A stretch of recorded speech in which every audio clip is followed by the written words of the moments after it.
Scene Daddy Interviews.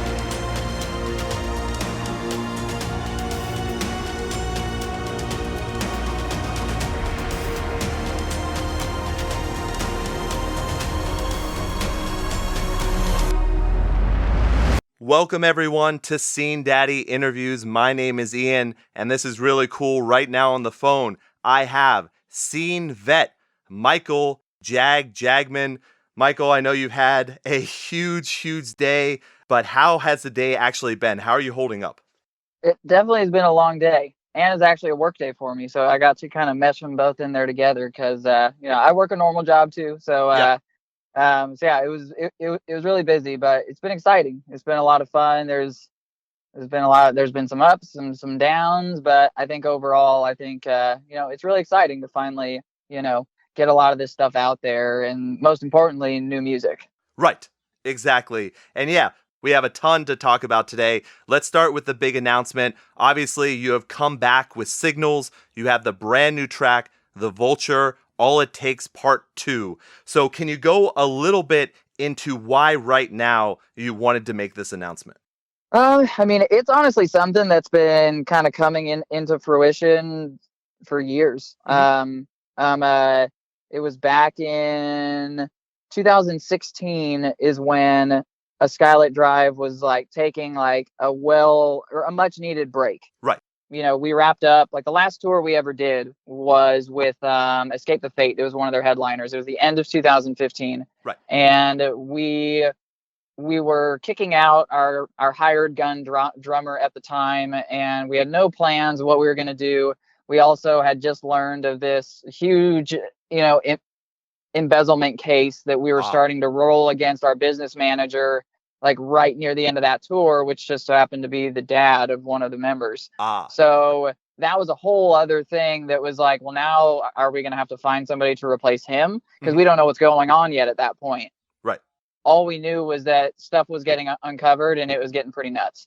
So, Nick and I really sat down because Nick and I were, like the business partners. Like we kind of, ran everything.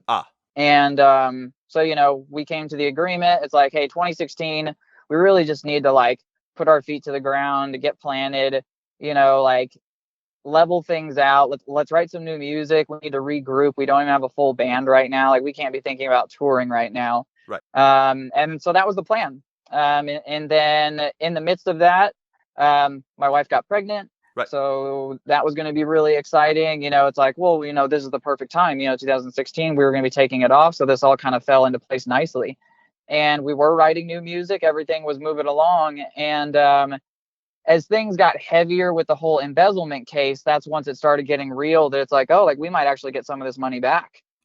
And lawyers never got involved. Of course, there were threats and things like that, thrown back and forth. But sooner or later, he decided that he was like, okay, I'm just going to straight up sell one of my properties to pay to pay everybody back. He confessed to everything. Oh, wow. Okay. So he was pretty much living off of us. Like we're all out there, barely surviving in a 15-passenger van in the middle of nowhere. Wow. While he's like using our debit card at home to like wash his van and like. I know it was nuts. Like looking insane. at all the transactions was the most sickening part. Like seeing this was like an everyday card. Like I was like, that's like how I use my debit card. Only that's the band's money. So while we're depositing money, you're swiping it and using it for your everyday use. It was crazy. And then there was a gambling problem thrown in there too. So that was real fun. Yeah, I'm sure. I'm sure that's what, really anteed things up in there. But pretty much, we in kind of like an undisclosed settlement, received a lump amount of money, and it was, to go back to the active band. And at that time, it was only me, Nick, and kind of Kyle, because it was Kyle's dad, and we didn't really know still what we were, gonna do. Like we weren't actually talking to him at that time. I see. So then pretty much where things really tipped over, because to even kind of pivot from there, Nick and I never really got along at the same time, even though we were business partners. It was kind of like, it was this understanding of, hey, we work well together when it comes to business, but we don't mesh well in any other way. Oh, wow. Okay. ever since I was in the band, like the first few years I was in the band, I was severely bullied. Oh. Like it was bad. Like I was instantly the outcast. I didn't party, I didn't drink or anything, so I was already just different. I was older than them. Sure. They all went to high school together. Right. So, I just wasn't like them. But that was cause for primarily Nick to like push me out, which I think a lot of that also came from I'm an alpha male, he's an alpha male. But we're both different about it. I'm the kind of alpha where if somebody's like awesome at something, I'm going to do my best to be better versus trying to beat them down. Right. And I think that's the flip side on the other end is holy shit, like this person's doing more than me. I'm going to go trip them. I gotcha. Okay. So that's what I was dealing with was a lot of that like conflict of, hey, I really want to get shit done because I'm very proactive. I'm, like that's all I had was music. Yeah. So like once it was moving, I was like, all right, this is the baby that I'm going to take care of now. I'm going to do everything I can to make this work. Mm-hmm. And it was always met with just resistance because it almost seemed like, especially in the beginning, that nobody really wanted to work for anything. It seemed like it was like I would get nothing but, like, Jag, just chill out. Like, you need to shut up. Like, just let people do their jobs. And I was like, no, that's when you get taken advantage of. Right. Just like we did. We always got taken advantage of. We always got fucked over. Like, it was constant. And it's like, if we just stood up for ourselves and got in all these people's faces, like, they work for us. Right. Like, why aren't we standing up for ourselves? And, when it's me and five other people are just like, nah, dude, it's chill. Just get it done whenever. And I'm like, no, like we have, like they said it was going to be done by this point. Like this shit needs to be done. Right. Like this is a business. It's not just favors. Mm-hmm. Right. And that's where a lot of that conflict came in, which, was that I was always trying to get shit done. Right. And, for the most part, it was just always met with, I think people being annoyed by that kind of mentality. Okay. Can I stop you right there just real quick? Because there's a lot to unpack there, obviously. So when you joined the band, obviously you weren't the first vocalist of ASD. So did you feel, or did the band feel, that you were never actually a quote unquote real member of the band? They never voiced that to me. Mm-hmm. But I mean, that's also, I feel like a lot of like honesty never really happened. Okay. Like it was a lot of like shit talking behind each other's backs.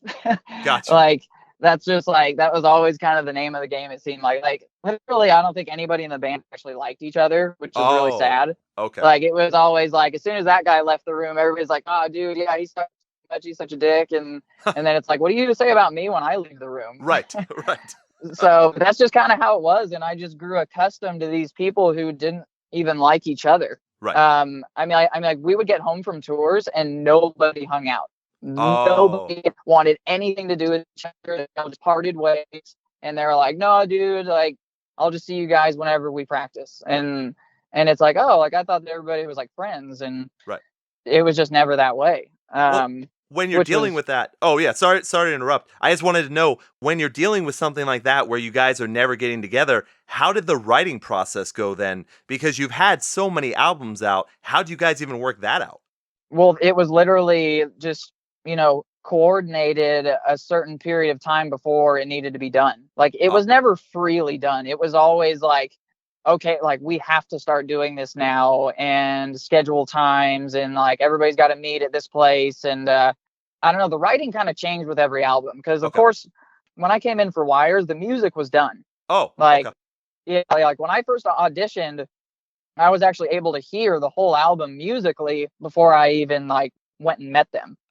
Okay. But there were no vocals written. It was just the music.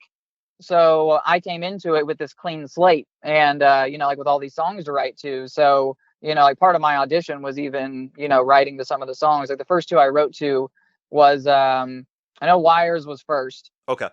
And then I'm completely spacing the name of the song. It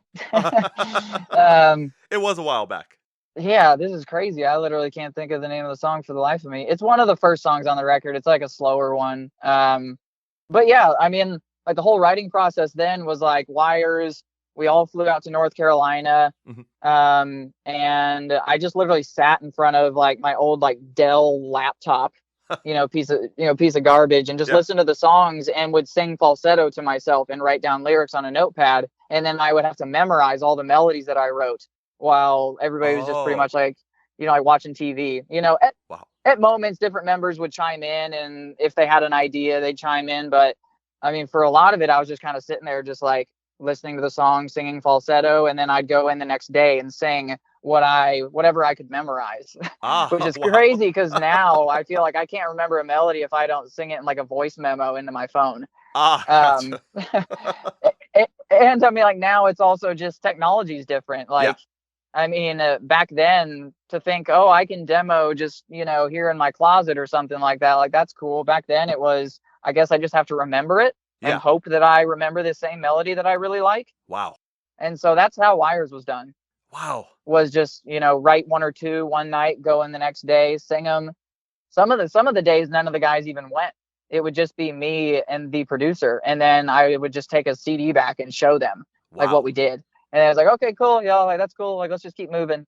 Like there wasn't a whole lot of going back and redoing things. It was just very like, which I think is what was made it so special, is that it was really natural. Yes. Like everything was a lot of the first ideas. It wasn't a lot of, well, like let's beat this part to death and try to think of the coolest line possible, which is what things kind of turned into down the years. I see. Okay. Where Wires was the honeymoon phase. Everybody liked each other. Nobody had any reason to hate me. Right. Right. Everybody was just having fun. They were younger. It was their first full length, and it was a fun time. And then just as time went on, it was when we started doing Adelphia that's when things started like really changing with like my dynamic with them as people. Because like the writing was still as a band. Like we rented out this like studio, or not a studio, but like kind of like a practice studio. Okay. And we would sit there and write it. And I think we recorded the demos on one of those like snowball microphones. Like it sounded like hot garbage. It was the worst thing ever. And that's what I had to write to. So I would take that back and I would listen to it, and I would like put like really bad sounding vocals in GarageBand or something. Wow. And that was pretty much how that one was written, where, they would write the music, then I would write the vocals. And then by the time we were in the studio, it was then kind of collaborating from there. Okay. But it was during Adelphia when like the riff started, because, people's niceties started to wear off and people were starting to grate on each other. Yeah. And then Identity on Fire next was the one where I was like a breath away from quitting the band by the end of that recording. Okay. That was the most miserable record to make out of all of them. That's when really things just like hit a low. And there's a song on there that I don't even think the bands ever knew it, or that those guys ever knew it was about them. It was the 500 Days of Bummer. That was about that experience. Wow. That's crazy. And that was like one of the last ones I wrote. It was just, I hated creating that record. I mean, I listened back, and to be quite honest, I think the best song we ever wrote was Too Little Too Late. Oh, I think that's a great song. I think that's the best song that ASD ever made. Wow. And it was so just willy-nilly. Like it wasn't one that they were really thinking was going to be a big deal. Mm-hmm. And I randomly came up with the melody just in the motel room that we were staying in, like before we actually even started doing the record. And then we just kind of ran with it from there. And it just turned into, again, I think the best song we ever made. Very cool. But then again, those were the best songs that we made, were the ones that we just let happen. Right. Versus all the ones that we tried to force. I see. So then in between Identity on Fire and Rise, the only change there, which is really funny, is that Nick and I finally had a commonality. Okay. And that was fitness. All of a sudden we both like to work out. So now him and I at least had one thing in common. And then that's where, him and I got to at least hang out more, and we had something real to talk about because we had nothing else in common. I see. Okay. And then him and I really spearheaded Rise. Okay. But we had a goal in mind. Like, it was like, hey, like at that point we were kind of trying to rebrand. Mm-hmm. And we were just trying, we were trying to move the band in another direction. We were just trying something new. Sure. We didn't, we just wanted to just go outside of everything that we've done and just give something else a try. Okay. Because you guys got a little closer, was that why you decided to do the acoustic version of Rise as well? Because you could kind of tolerate each other a little bit more? Yeah. Which again, it was a business, decision. Like once we started writing Rise, that's when I think that was when him and I understood that we could benefit from each other. Like it's all like, we might not work well together personally, like in any way, but at least on like a professional level, we work well together. Like what we write is cohesive. Right. But therein lied also, like the bullying was still also there to a certain degree, because I was always told to sing a different way. Always. Oh, okay. It was always, stop singing so high. I want you to sing with more grit. I just want you to be quote unquote badass. Wow. And I was like, dude, like, all right, like I'm pretty sure that people like A Skylit Drive because of what we did, not what we're, trying to convince them to like. Yeah, right. And so I was always trying to, kind of go back, at least vocally, to what I enjoyed the most, which was the style of Wires. Right. But I'm one of those people where my voice doesn't do so well under stress. Like it's one of those things where like if I'm like being pushed around and bullied, like I just don't do as well with my singing. Like when I was in the studio, like producers would have to tell them to leave because he was like, I can hear it in your voice that you don't like them being here. Okay. And so he would have to kick them out because he was like, hey, do you guys want the best record possible? So then get the fuck out of here. Damn. And it was kind of that way for, about half the albums. But, Nick would find his way to still creep on in there, even though he was the one who made me the most uncomfortable. Oh, wow. Well, sorry, right before you go on, sorry to interrupt. I just wanted to check on something. So I know you can't put words in their mouths. Obviously, you can only go by your own perspective. When you talk about them trying to say, hey, change your style of vocals, do you think maybe that was because there was jealousy over people really putting A Skylit Drive to you, saying Jag is A Skylit Drive because of how unique and, how great your range was as a vocalist? I mean, I guess I never thought of that with how I sing, but there was always a rift surrounding other members thinking that I was trying to make it all about me. And that came from me always being a hard worker. I was like, I'm not trying to make it about me. I'm trying to make this band succeed. If I was trying to make it about me, I'd go be a country artist or something and call the band Michael Jagmin. Like, but that's not what I'm doing. I'm trying to be in a rock band. And if nobody else is going to work their asses off, then I'm at least going to do my best to drag the freaking ball and chain. Right. And I can only drag it so far. Yeah. So, I mean, I always knew that there was an issue with like me being seen as anything more than them. There was always that. Okay. I actually remember one of our music video cuts. I'm not going to say an actual name. Okay. But one of the members was like, "Oh, I didn't realize that it was a Skylit Jag." It's like, what? Do you think I flew over to this guy's house last night and freaking edited the video with him? Are you fucking kidding? Like he took it out on me. Like I did it. Oh, wow. And I was like, dude, that's why we can give him notes. Chill out. We'll give him notes and say, hey, take out some of these shots and put in the other guys. Problem solved. Right. But it was always like that. I mean, I was even told that I wasn't funny enough in interviews. Wow. And they're like, you need to stop doing interviews because this person's funnier than you. That's so weird. Like, I know, but it was always like that. It was always, I mean, because I was always serious in interviews. I was like, at least me, I like for the person to answer, the damn question. I want to hear the real answer. I don't want to hear his smart ass answer. Right. Whereas some of the other guys are like, oh, like Blink-182. I'm like, yeah, that's funny for them, but we're not Blink-182. Right. Like, I'm not Mark or Tom, and neither are you. Like, we're A Skylit Drive. We don't sing about humping monkeys or anything. Like we're, all of our stuff is serious. So why would we, like it's, cool to have fun, but it's also cooler for everybody to have their own personality. No, absolutely. And I was never really comfortably given that freedom to just be like, yeah, like you be you, because that's what's going to resonate the most. At least that's how I felt. I was like, I would rather people just like me for who I am or dislike me for who I am. Right. I would hate for somebody to like me for something I'm not. Right. And that's something that I always, pushed against. But yeah, to answer your question, there always was that, like, no, it's not a one-man show. Like, this isn't going to be a I guess to name some people, this isn't going to be an Austin Carlisle Sure. or like one of those scenarios. And I was like, okay, I'm not trying to make it, and I'm pretty sure he didn't either. It just naturally happened. It naturally happened that way. Right. That's just that's the way it happened, and that's the way the fans treated it. And our band was always treated as more of a Skylit Drive. Right. Yeah. Which I was cool with that. I was like, yeah, like let's make the band bigger. Like let's do everything that we can to boost us. Right. Everybody play their part. Yeah.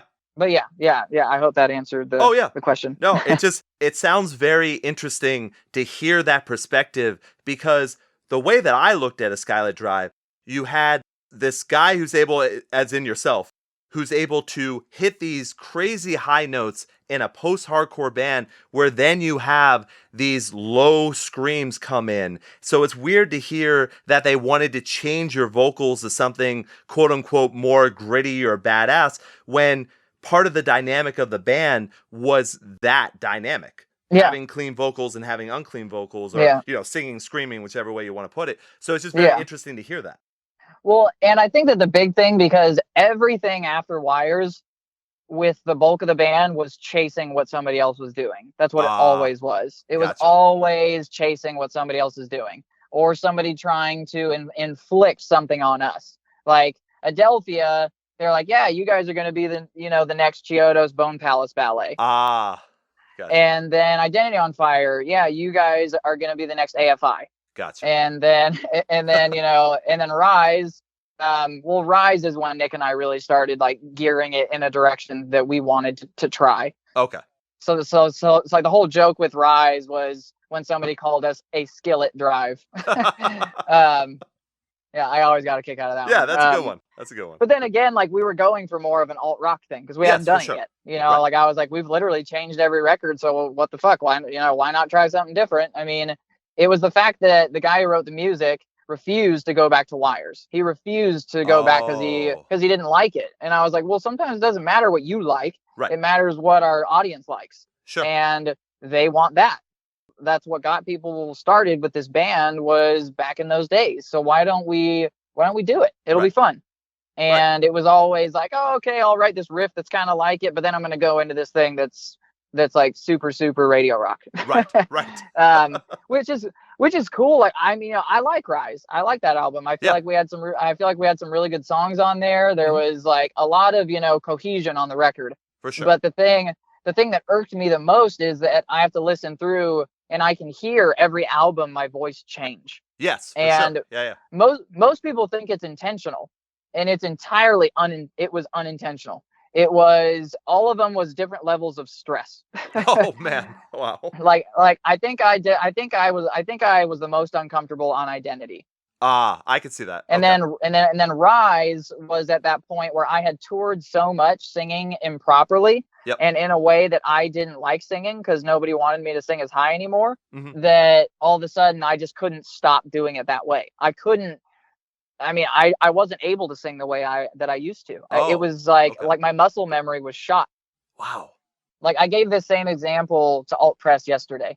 It's the best example that I can give. When I was in high school, I was determined to learn how to do a heel flip on a skateboard. Sure. And I sat in my basement and stood in place and practiced it over and over again, like all night, until I started doing them.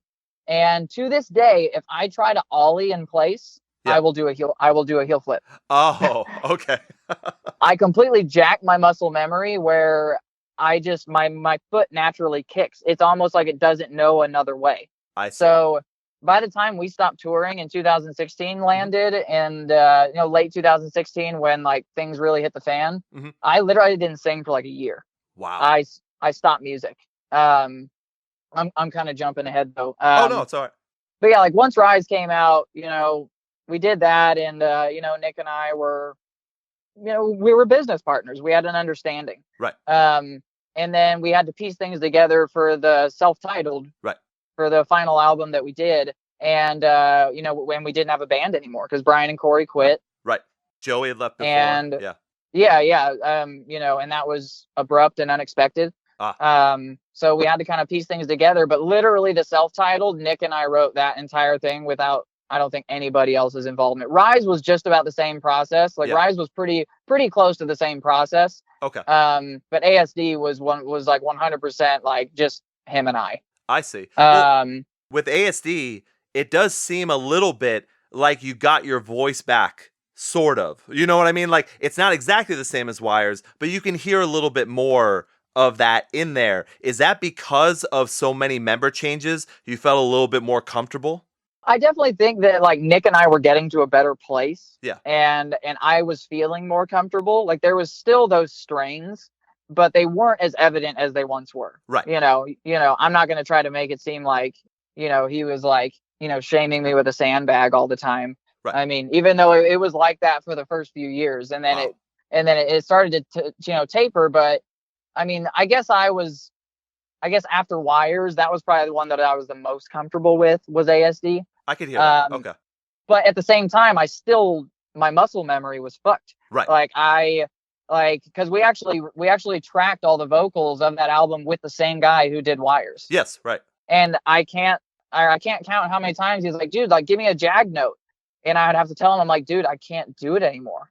Like I just don't know how to do it anymore. Wow. I my mind says do it, and then my throat says something else. Huh. And I was like, I can't do it anymore. Like I was like, I can hit the note, but it's not clean like it used to be. Right. Like I can still hit the notes, but it sounds way different because of how I've kind of mutated my voice. Right.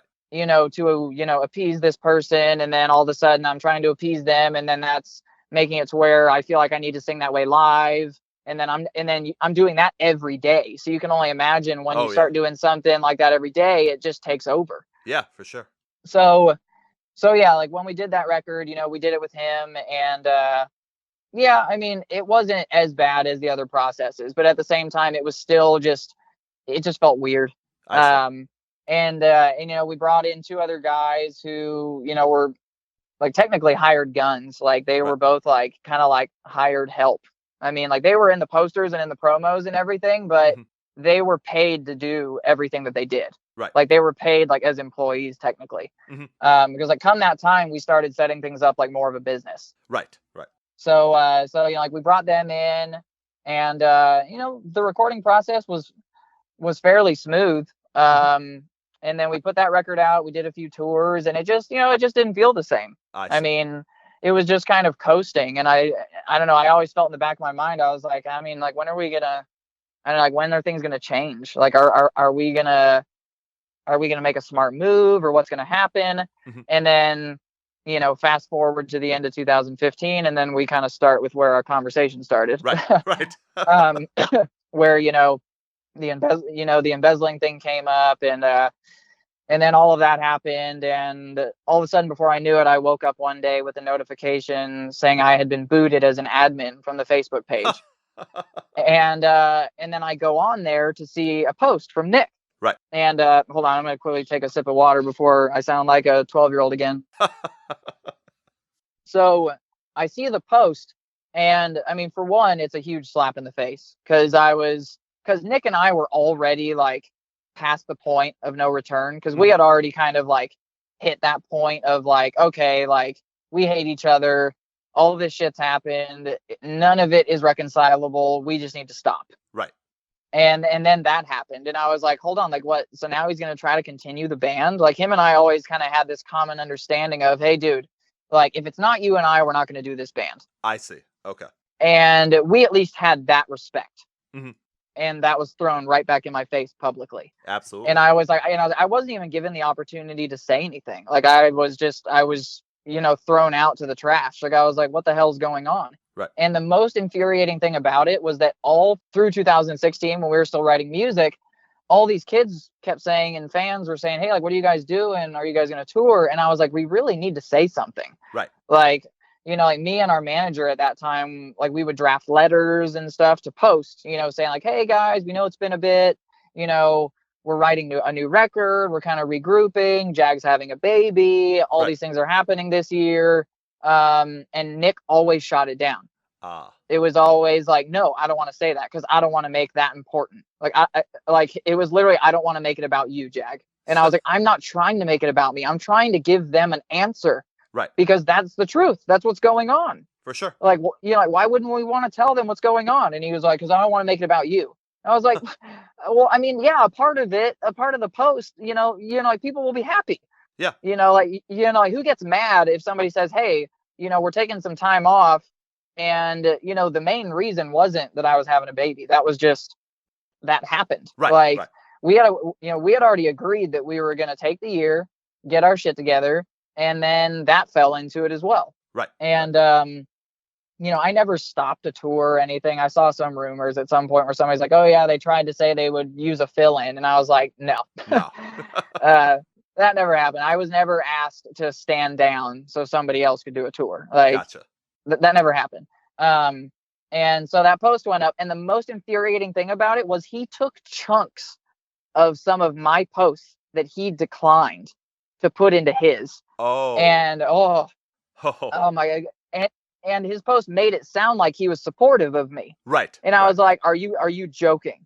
Like, you're going to make all these people think that we're cool when you post this bullshit saying like, oh, congrats, Jag. I was like, you just booted me from the page without even saying anything. And are now saying, you're telling the whole world that I'm out of the band. Wow. And that you're now going to recreate the band with God knows who. Yeah. Right. And actually continue it with just Nick and who?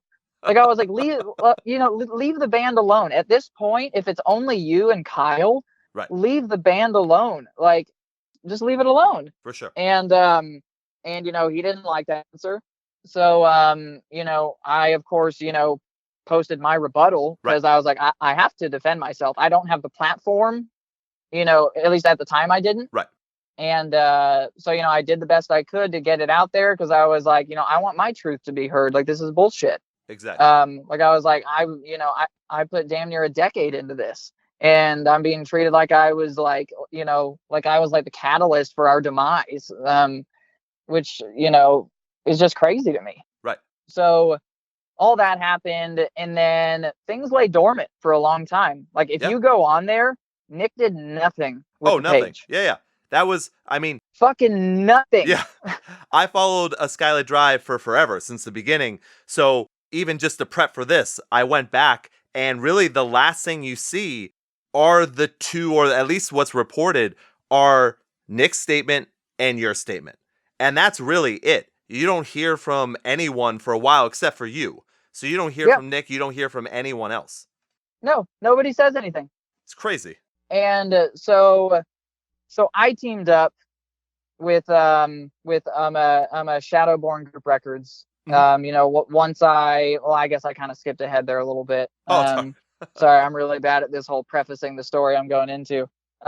Here, let me structure this a second. So for you right now, or during that time, you don't have control over the social medias for ASD, but I didn't have the Facebook. I had Twitter and Instagram.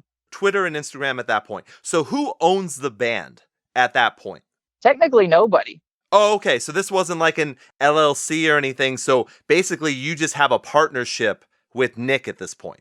Well, the funny thing was there was an LLC, but everybody were equal shareholders. Okay. And our business manager was so unprofessional that even included like the first singer, because they never properly like removed him. So that had Jordan in it? In the corporation, yes. Wow. That's crazy. Wow. Yeah. So then when things came down to the very end and we dissolved the corporation, Jordan was at that meeting. Oh, wow. It had everybody was there. I was like, this is a fucking circus. I was like, this is insane. Wow. But I was like, but then again, this is what happens when you let somebody who doesn't know how to run a business run a freaking business. They go and they steal hundreds of thousands of dollars and they don't manage you. Right. Does anyone own ASD right now? No, not at the moment. All right. Wow. So then before you go to SBG and everything, how were you able to market for Signals the way that you were able to do it? So I would have to backtrack just a little bit. Sure. Yeah, absolutely. And then I'll answer that. Cause I went over how I didn't sing for a year. Right. And then, I got that itch to write again. And I was like, I really want to write music. And that's when I thought of my buddy, John Kintz. Right. Where I was actually in a band with him before A Skylit Drive named Odd Project. Yeah. For sure. Great stuff. He was always super talented. just, bad string of luck, really. He's the sweetest guy ever. And, and things just never quite went his way. I see. And so I asked him, like, I was like, hey, have you been working on any music or anything? Like, I remember the stuff that you showed me a long time ago. And, it was super cool. And he was like, yeah, I've got some stuff. And he sent it over. And I instantly was like, holy shit. Like, this is like Wires type stuff. And I was like, this is the exact kind of stuff that I always wanted to write over, but never got the chance to after Wires. Yeah. And so, like, instantly hearing it, I was already hearing melodies, because I was like, this is like right in my back alley. Right. So I was all like, hey, do you want to team up? And, he was super amped, and I was like, well, like, let's just keep it us. Like, I was like, we don't need a band. Like, we don't need to make it crazy and add all these people. Like, let's just do it, you and me. Right. And he lives in Southern California, so everything was done through email. Oh, very cool. Okay. So we would call each other or Skype or just send each other ideas back and forth. And then we'd have like a batch of 4 or 5. I'd fly him out to Austin, Texas. Mm-hmm. We'd sit down for like a weekend and just, iron through things, any things that just we couldn't really express properly over the phone. Right. And then from there, move on to another batch of songs. And then once we had enough, like, we put out 1 single last year, and we just did it ourselves, just to kind of see what the reception was. Mm-hmm. And it was good. But what I quickly realized was, I was like, dude, this is expensive doing it on your own. Like, this is for sure. Like, I was like, oh shit, we got to pay for the shirt designs and ads and all this stuff. And I was like, man, this is pricey. Now I see why labels, like, make you pay them back. Sure. Yeah. And so I talked with him, and I was like, I think we should try to get a label involved, because I was like, if we're gonna try to do a full length, mm-hmm. like, I don't think our bank can handle it. Right. Because I was like, because our plan was, we're not going to tour. Okay. All right. My whole thing is that every decision I make now is based on, is this smart for my family? Exactly. If it's not smart for my family, I'm not doing it. Mm-hmm. Because I have too much responsibility. I mean, I've gotta be a good dad. Yeah. That's my first job, is I'm a father. Right. And if I'm not doing that, if I'm being irresponsible and going out touring and jumping back in a van, making no money, mm-hmm. That's not exactly the smartest move on my part. For sure. So that also leaves me with this amazingly comfortable, like, office space type feeling of like, holy shit, I can just write music when I want to. Right. Like, I don't rely on this anymore. This is awesome. I have this free feeling of like, I can do whatever the fuck I want. That's right. And I can take as long as I want to do this. I can, it's just whatever I want to do with it. Mm-hmm. Because my money source comes from something else entirely. Right. Which was like one of the most liberating things, was not relying on music anymore to pay my bills. Very cool. And I totally went off on a tangent there. No, it's fine. And forgot where I was going with it. You were going to talk about label. Yes. So Shandan, him and I were friends on Facebook. But the funny thing was, him and I never actually like aligned. He actually came to a management company named Artery. Oh yeah. Like in the same year that we left Artery. Okay. And that's kind of like, that's where our connection came from, was that he was with Artery, and we were once, kind of like, vets of Artery, and then we're no longer with them. And so we kind of had those, common groups. And so him and I ended up as friends at some point. So I was able to see his posts, and I was like, oh, like, it looks like he's starting his own label. Like, I was like, he's doing some cool things. And I was like, I'm just going to reach out to him and just, kind of just like shoot the shit with him. And Sure. So we had a phone conversation. He was excited about what I was talking about, doing the band with John. And I was like, I don't want it to be I'm not going to tour. Yep. I need you to know that up front, that like, that my family comes first. Of course, if this all of a sudden does great things, and if I'm stupid by not playing shows, mm-hmm. then I'll play shows. Gotcha. But aside from that, like, I was like, yeah, like, we'll just do the shows like when it, like when it makes sense, like we'll play when it matters and when we can do it. Otherwise, I just wanted to be able to create music again, and he was all about it. Nice. It was cool because he was totally into the idea, and he was like, no, like that's super cool. Yeah. So we struck up the agreement, and then the next step was really like, once he heard the whole story about ASD, he was like, that's freaking crazy. Yeah. Like, that's nuts. And it sucks that nobody knows. Like, exactly. He was like, sure, some people know, but nobody really knows, because there's nothing on the largest network you have. Like, your biggest platform is that page. Yeah, absolutely.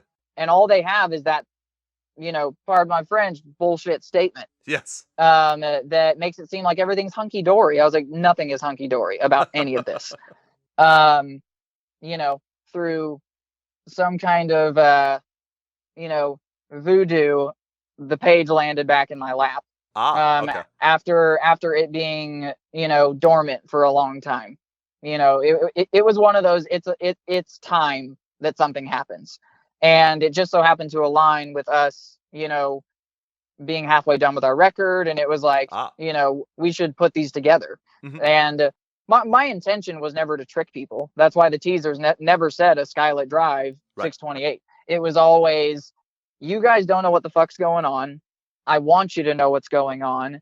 And it seems like I'm the only one who's doing anything with music. Right. Yeah. So it's all like, I mean, who more than you guys would want to know that one of us is doing a band? For sure.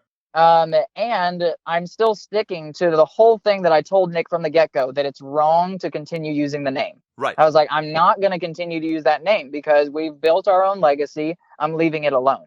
Right. And I'm letting it die. The fact is that it never was put to rest.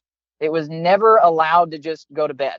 People were just left to their own ideas. For sure. And their own, misconceptions. I'm sure some people guessed it right out there, but a lot of people probably didn't. Right. Is that the band's done. Like, all the people who made the band are done with the band. Exactly. And it's all like, dude, just start a new band. It's like, you know how to write music. You're a talented guy. Make a new band. Like, leave this one alone. Just leave it alone. And he didn't want to do that. And I was like, well, now I go into protector mode. That I'm like, I need to make sure that this doesn't happen, because I don't think at the end of the day that any of the other members would really want it to happen. I think they would rather it end. Right. One of the members, again, I'm not going to name specific names. One of his big concerns, because, he talked to me about quitting a lot, like years before he actually did. Yeah. And he was always like, my biggest concern is, the band continuing without me. And he was like, and it's not because of me. Like, he was like, I just think that because of the band that we are, and because of how involved we are, as to like people, we're not one of those bands where we can walk through a crowd of our show and they don't know who we are. Right. Everything's very tied into who we are. Mm-hmm. And I totally got that. I was like, no, I think that's very true. Like, once you start to weed it down to a certain amount, even once it got down to just me, Nick, and Kyle, it was still kind of like, okay, there's 3 of us out of the 6 of us. That makes sense. Right. It's still a hard sell, but we can still do it. And then once it was down to just Nick and Kyle, I was like, dude, like, now you're, 3 singers in the future. Right. And you don't have, your, iconic drummer. Right. You don't have your screamer. Yep. Two screamers back. Right. Yeah. Like, it's all like, it's time to hang it up and just continue doing something else. So, like, a big draw of it was that I wanted people to know the truth. Yes. And it's not that I'm out to ruin anybody. It's that I just want people to know what the hell happened and the truth of what happened. It's not like people make behind the music for people to say, holy shit, that person was the worst person ever. It's like, no, this is just what really happened. And you can draw your own conclusion and you can feel your own way about it. But if every behind the music was everybody was nice to each other, how lame would that be? Like, people, this is what people need. They need to know what happened. Right. And they need closure. And I think they deserve closure. And I think that not more than anybody else, but I'm one of the people who has earned the right to give them that truth. For sure. With the time, the effort, the work I put into that band, the care and the heart I put into that band, I think that I deserved it. Right. That I could say, you know what, if you're not going to say it after 3.5 years, I'm going to fucking say it. Yes. Right. And I mean, as a fan, and I know everyone who's going to be listening to this is going to say the same thing, it's great to have actual closure. Because like I said, the only thing we had before were those 2 conflicting statements. And that was it. So to actually have closure on what the band was, that it might not, and I'm guessing that someone can still take that name and go out with it, but to know that the actual band is really done, That is good to know. No matter what, I mean, obviously people want, I mean, I'm sure you saw some of the backlash for sure about like, hey, why do you use these socials to do this? Like all that kind of stuff. But if they listen to the story and they really go into what you're doing, people will understand. Yeah, yeah. I mean, the people who are mad are like, "Oh, you tricked me, you tricked me," and it's all like, I mean, I wanted to get your attention because I wanted you to know what the hell's going on. Right. Yeah, and then there's the people who are just going to be excited that there's new music, and that's who the music's for. Like that's like somebody going onto eBay and looking at a jacket and saying, "Why the hell would I pay $2,000 for that?" It's like clearly that's not for you then. Right. Right. So, a question now, and it's been a long day for you, so I'm not sure if it's happened or not, but did you hear from any previous ASD members? And you don't have to name anybody. You don't have to name anybody, but has anyone contacted you about this announcement? No, no, nobody said anything even since the first 628 post. Wow. Nobody said. The only person who's done anything was one of those hired gun members I was talking about, which was never an actual like technical member of the band. Right. But yeah, he's the only one who did anything publicly. Aside from that, of course I had friends who were, they were all nervous for me because, it's one of those things that I was like, I'm putting myself out there on a plank. Right. I'm ready to be public enemy number one here. Right. And, but then again, it's like, well, you know what, change is scary. The truth is scary. Right. And it's not always going to make me look good either. Because I'm sure somebody's going to say something, and I'm sure there's going to be another story, and that's fine. Right. It's that, this is my story, and it's the one that nobody ever got. It's the honest one. Of course, it's my perspective. For sure. And yeah, I guess we'll just kind of see what happens from here. But I mean, my priority is, finishing this record, doing what I can to, write the best songs I can, enjoy it while I can, hopefully play some shows with my friend. And just kind of carry on and allow A Skylit Drive to just be what it was. Right. Be that band that anybody who was once a fan, allow it to stay that way for them. Instead of being this band where people are like, oh my god, they're still doing it, like why are you guys are so old now or something. Like you guys need to move on and do something else. I've seen comments like that. Really? Wow. But like, I mean, I definitely feel at times that sure, ASD probably could have, cut it back a couple years. But then again, I also was ready to walk out the door long before all that happened. Right. So, I mean, but then again, which I said this same thing in the alt press interview too, is that, a character trait I got from my dad is I am entirely self-debilitating when it comes to, I will do whatever I can to succeed at like what I want. Sure. I will essentially take that, that metaphorical bullet for if that means that I'm going to save like what I want. I'll take all that kind of damage and I'll keep it inside. Right. And that's you just, did. Yeah. That's the kind of thing like that my dad would do, where most people say, oh, that sounds really nice. And it's all like, not until you do it. Right. It's hard to do it because I did it every day for almost 10 years. Right. I endured things that wasn't what I like. Sure, I was getting to sing and perform and everything, but all the other stuff that came with it was, pretty miserable. Like it wasn't a very enjoyable process. Had I been friends with those people, then maybe I could have said, yeah, that time I went to Berlin was great because I was with all my friends. Right. Right. But instead, I have these memories of feeling boxed out, like I was on my own. And I mean, literally, it's funny that I say Berlin. The last time I went to Berlin, it was on my birthday. And I walked to McDonald's with one of the other members. Yeah. I mean, I think maybe one person even said happy birthday to me that day. Wow. Out of the band. Damn. And so the member I went with didn't even buy me the piece of cheesecake I was getting for myself.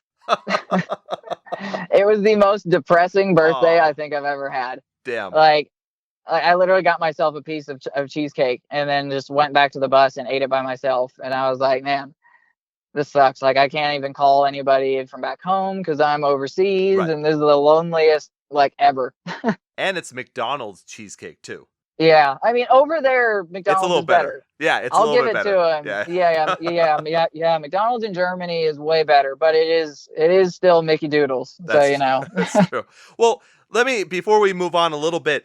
So you didn't have obviously the band stuff was very tough. I mean, if we got anything from what you were talking about, it's for sure that.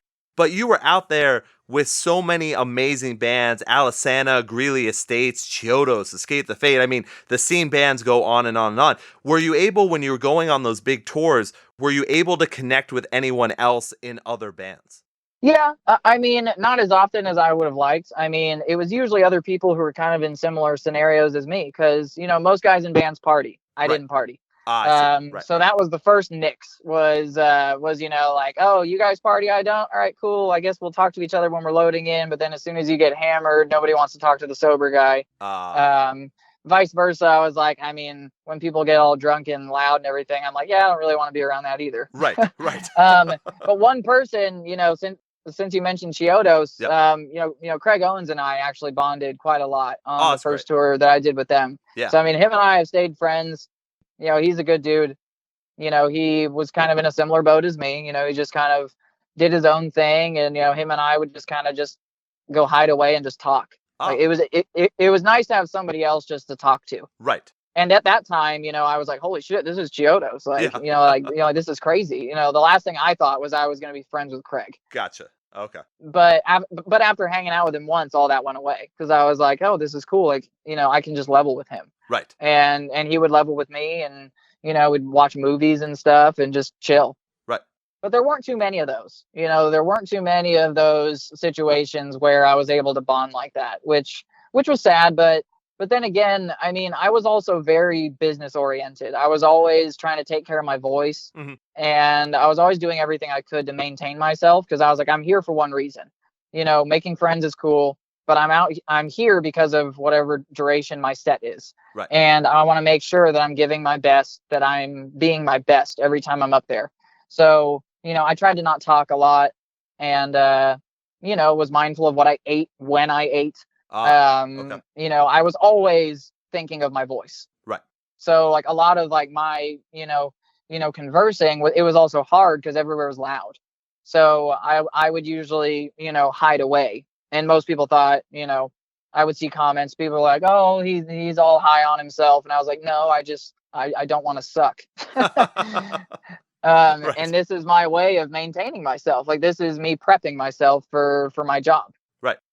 Is I have to maintain what I have, because I'm doing this every night. Right. And it's tiring and it's wearing on your voice, and this is what works for me. For sure. So, I did what I could to talk to people and everything, but it was just hard because, most people were inside the venue, it was loud. Mm-hmm.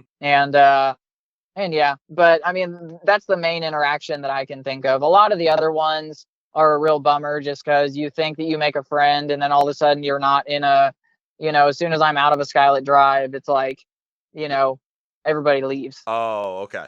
Gotcha. It's a very who's who type thing. For sure. So like a lot of the people that I thought were friends, I was like, nah, I mean, I guess you kind of suck.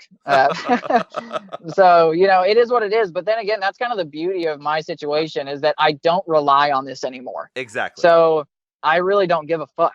Like, Yeah. That's the awesome thing, is that I don't care if that person in that band likes me, doesn't like me. I'm like, I'll be nice to you. I'm nice to everybody. Right. But I don't need that. I don't need you to be my friend so that you can help my band be bigger. Right. Like, right. I know that's how a lot of this works. Everybody makes buddies, and then, I can count on many fingers how many people have gotten popular because of who their friend was. Oh, for sure. And which is great. But then again, I don't need to do that. And I don't have the time, really. I've got a family, I've got a job, and what's fun to me is creating music. Right. The whole politics side of it is not fun to me. Exactly. And that's the politics side of it, is making nice. And that was another thing that just always drove me nuts about ASD, was that it was always so fake. I see. Like we would be walking to signings, and members would be just huffing and puffing and like, oh, we have to go to do this stupid signing. I was like, dude, there's people that don't know you that want to come talk to you and get your signature. Like, shut up. Right. Like, just so pompous about it. and then they'd show up to the signing all smiles. And I was like, Oh, oh my sure. God. I was like, this is the most infuriating thing ever. Right. And then as soon as they'd leave, they were back to grumpy again because like, I can't believe I just had to get up for that. I see. So really then, being in Signals now with your buddy, you don't have to go on tour, you're with your family, you don't have to support yourself with music. It must be just a huge weight off of you completely that you're able to do whatever you want. Yeah, absolutely. Because it's one of those things that, of course I want it to succeed. But then again, if it doesn't, I'm like, hey, you know what? I had fun while I did it. Yeah. And I guess there's no way for it to not succeed to me because I'm getting to create what I want. That's a success to me. Yes. If people like it, that's just a bonus. Right. I mean, nothing's going to take away the fact that I'm getting to create what I want with a friend of mine who's fun to write with. He's a good dude, and I trust him. He's a good friend, and that's important to me, is that I'm able to do that with somebody who I think, deserves it. Right. Like he deserves a chance for people to hear like what he's able to do. That's awesome. And he never really had that before. He was once in of Mice and Men. Right. For like a year or so? Yeah, it was a short period of time, but he actually wrote a ton of the music on their first record, and then they booted him. Oh, okay. Gotcha. Yeah, so there was this whole thing with that too. But yeah, and then after that, it just kind of tailspun, and then he never really got another opportunity. And I was like, no, you deserve it. Like you're a talented dude. You write good music, so let's fucking do it. Yeah.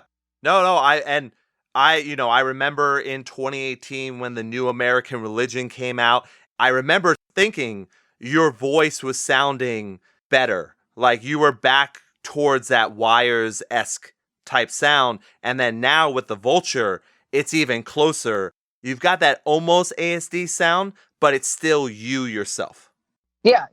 And that's what we were going for was, it's not like we wrote the song saying, hey, this needs to be like ASD. He wrote the song without my influence. Like It was, he wrote the music, and then sure, we tweaked parts in person. Like it was like, oh, hey, like let's try chugging it like this instead. Right. But the music side of it is his baby, and then the vocal side of it's my baby. And we just work well together, and it just so happens to fit into that mold. And I don't think I would have been as driven to do it if it wasn't the right sound. Right. Because for me, again, I don't have to do it. Exactly. I don't have to do any of it. No matter what anybody says or any kind of recourse that comes from it, I can't fail at it because that's not how I'm determining my success. My success is that I'm doing it.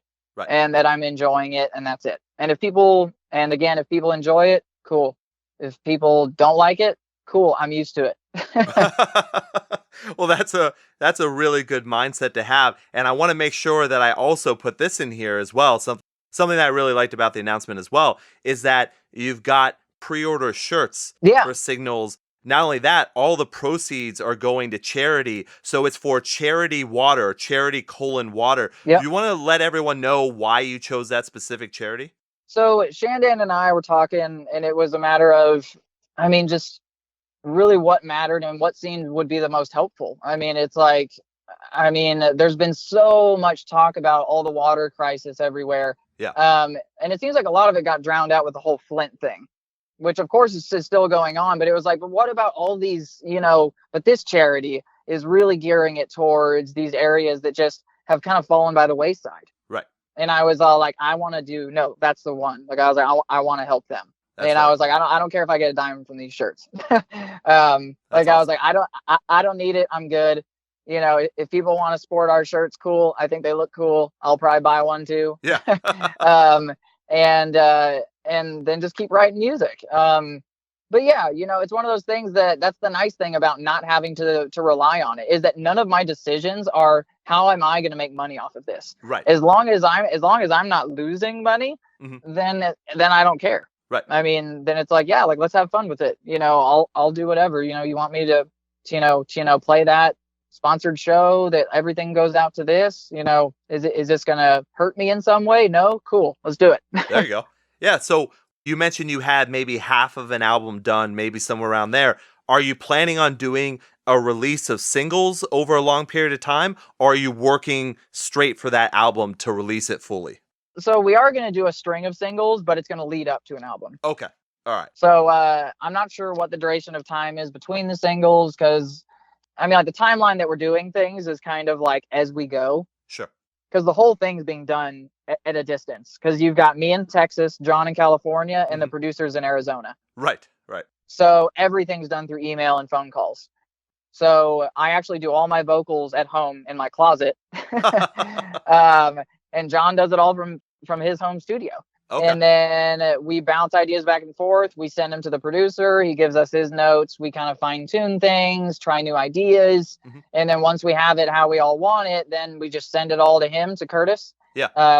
And then he mixes it, produces it, puts it all together, sends it back, and then we, kind of go over it again, because, it's like, okay, now that we hear it in this light, let's try some different things again. Right. So the process is a little bit lengthier than if we were physically there. But then again, with our lifestyles, like John's still in music school. He's actually, he's going to school to be like an orchestra conductor. Oh, wow. So I mean, he's like very, very musically inclined, and like that's he's always been very into movie scores and soundtracks and so on. So like he does that, and I've got my normal job. Right. So we both have those constraints that it's like, okay, like we have our other lives that we have to keep in mind here, and so then we work this around it, where it's like, well, this is what works best. Is this guy is willing to do it this way? He's cool with doing it this way.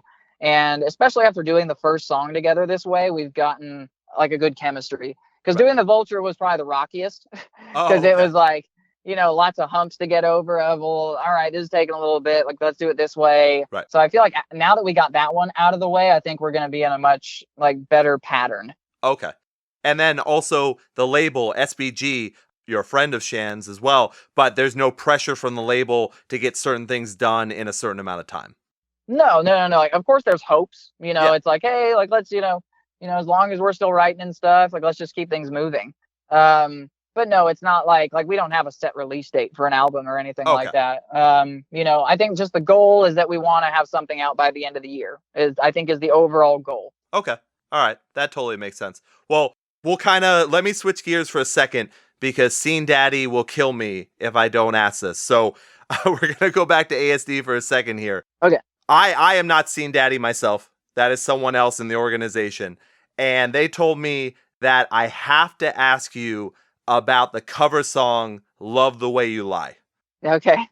I know you didn't have a ton of fun in ASD, but doing that kind of cover, which are a lot of people's, it's one of my all-time favorite, Pop Goes Punk covers. It's his favorite Pop Goes Punk cover. How was doing that process? Like, did you enjoy that whole process itself? Honestly, any of like the random singles, those are usually the most fun. And the funny thing is, I think I sound the best on the singles because we weren't doing a whole album. It was like spurts of being around each other. Right. So it's almost like I didn't have that compiled stress. Like, I think like Love the Way You Lie, Separate Ways. Yeah. Fallen, Within These Walls, all those songs, I was like, I sang the best on all of our singles because I wasn't stressed the fuck out of my mind. Right. Because I was just doing it in one day. I see. And then I got to leave. Right. But yeah, Love the Way You Lie was fun. I mean, I'm trying to remember because I don't remember what song we were gonna do before Love the Way You Lie. I'm trying to remember. Yeah. Did they give you a list or something that you were able to choose from? Yeah. I'm like racking my brain on what we were gonna do first, and then it didn't happen. I can't remember. I mean, I'm glad that we landed on the one that we did, and then as soon as we started doing it, we were like, hold on, how are we gonna do this? And it was weird to like come up with the melody, because I was like, there's no melody to the verses at all. Right. So like that was like a lot of the producer's name was Colby. His name completely escapes me, or his last name does, but him and I piecing together the first melody, the very first line of the verse was the first one that we came up with. And as soon as we had that, then I was able to like tailspin into the rest. Because as soon as we had that first melody, then I knew I could hear everything else. It was like, in a movie when they drop blood down in like a crazy satanic trough, and then it all lights up and all the flames light up. I was like, okay, now that I got that melody, I'm good. There you go. And but that one was fun, like that one definitely wasn't, that one wasn't a shit show. But then again, the singles usually weren't. Right. Just like Separate Ways. Yeah. That one was fun. that wasn't the original pick, and it actually wasn't on the list of songs. Oh, wow. Okay. Yeah, they wanted us to do "Don't Stop Believin'," and I said, "You got to be fucking kidding me!" And I was like, "Of course, we're gonna do don't." And I was like, "No, we're not gonna do Don't Stop Believin'." Right. The funny thing was that I wanted to do Your Love. Oh. Which is what I See Stars did. Yeah. But the funny story was because we were on Fearless. Yeah, exactly. Right. And I brought that to them because they sent us the list, and I was like, "Hey, can we do Your Love? I think it would be huge." Mm-hmm. And they're like, it was on Punk Goes 80s. Like somebody already did it. I think Midtown did it. Yeah, and they were like, and they're like, yeah, somebody already did it. Like, let's really try to stick with the list. Oh. So then we moved away from it, and then we picked separate ways. Oh, no. First, the band wanted to do The Who. Oh, wow. They wanted to do that Teenage Wasteland song. Oh. And I was like, this is the biggest mistake ever. I was like, you guys, people are going to hate it. There's like, I was like, I'm not trying to make it the Jag show, but literally the only vocals is the whole, Teenage Wasteland part. Yeah. And then the little pre-chorus before it. The rest is musical. Like, I was like, we're not Animals as Leaders or something like that. Like we're not an instrumental band. Right. And so thankfully the label got behind me, and they're like, yeah, you guys aren't doing The Who. And I was like, why is that even on the freaking list then? Like, that's an awful choice. That was, yeah. And then we moved on to separate ways, and we did that song. That was fun. It was, one and done. We just went into the studio, did it quick. I mean, I don't want to say it's easy because it was Steve Perry, but I'm not trying to, diminish it, but it was done in a day. Oh, hey, you killed it. Yeah. Good job. Yeah. And, oh, thank you. And then all of a sudden I see the track listing, and I see Stars, Your Love. And I was like, are you fucking kidding me? And I freaking hit up our A&R guy, and I was like, dude, what the fuck? Right. You guys said no. And they were like, dude, it literally, they did it on their own. Wow. And then they brought it to us. And I was like, still not cool. Right. And I was like, so not cool. So yeah, that's that whole backstory that I don't think anybody's ever heard, was that I originally wanted to do Your Love. That's crazy. Because I love that song. Yeah. And I was like, and they killed it. Like, I was like, hey man, I'll give it to them. It's good. It's awesome. And I was like, but I wanted to do it. All right, Jag. That was really awesome hearing your side of the story. We're going to go ahead and we're going to have links in the description of the episode, so we'll be able to plug everything Signals, so that people will be able to, get the shirts that are going to charity, pick up the actual track itself, and, stay up to date with everything that you're doing. But until then, what is the best way to support you?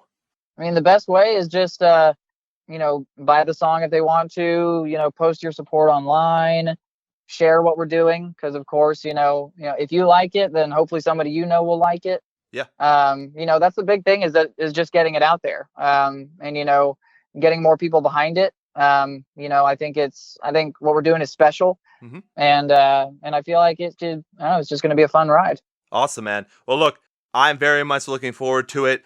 To me, I've been a fan of A Skylit Drive since the very beginning. So it's just so great to hear your side of the story, to finally get closure on everything. And really, I think this is a surprise to a lot of people. So I really appreciate you being so open and honest and really going through everything, because I know that can be difficult, but also therapeutic at the same time. So once again, man, I appreciate it. You'll have to come back on the show when you've got a full album for Signals. We can go in depth in lyrics and everything. I think that'll be a lot of fun.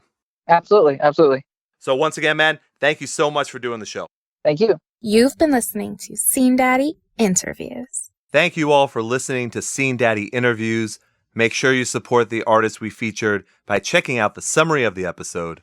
Also, for all your scene news, reviews, and memes, make sure to follow Scene Daddy and Ian Hates on Facebook, Twitter, Instagram, and don't forget to subscribe and rate Scene Daddy Interviews on your favorite podcast listening app for more great artist interviews in the future.